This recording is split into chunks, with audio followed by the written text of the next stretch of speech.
A gente tem uma novidade para vocês. Temos chamadas dos alunos na videoaula. Então, vocês têm que observar a descrição do vídeo para responder a chamada e não levar falta, certo? Bom dia, pessoal. Espero que todos estejam bem. Vejam só. Peço para que todos os estudantes participem da aula, assinem a ata virtual, ok?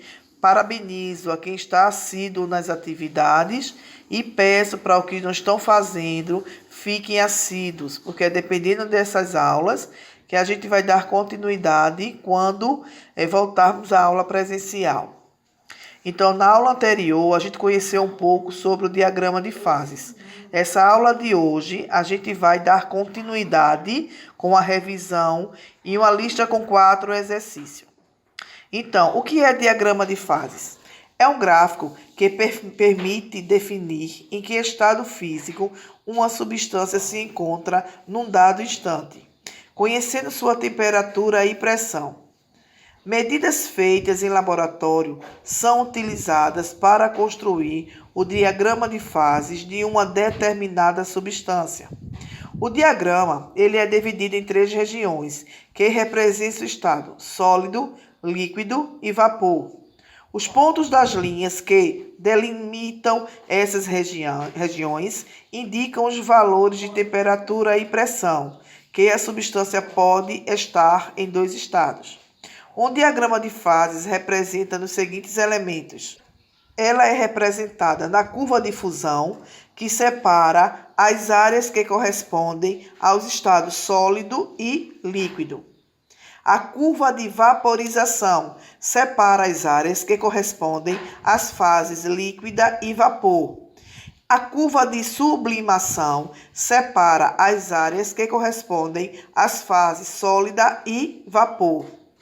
Ponto triplo. Ponto de interseção de 3 curvas, tanto a curva fusão, vaporização e sublimação.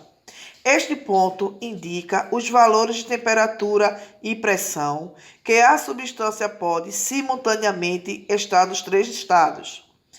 Ponto crítico indica a maior temperatura que a substância é vapor. A partir desse ponto, não é mais possível diferenciar os estados líquido e vapor. Para a temperatura acima do ponto crítico, a substância passa a ser um gás. Trouxe para vocês também uma tabela, que representa um diagrama de fases. Nessa tabela está tudo explicadinho, onde na vertical mede-se a pressão e na horizontal a temperatura, tendo no conceito do sólido, líquido e gasoso, e cada curva.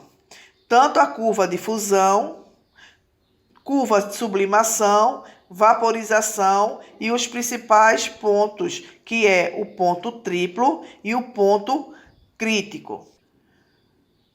Para terminar, eu coloquei, um exercíciozinho de revisão, onde a gente está trabalhando com esses principais conceitos sobre o diagrama de fases. Espero que todos tenham entendido. Qualquer dúvida, estou aqui à disposição e bons estudos.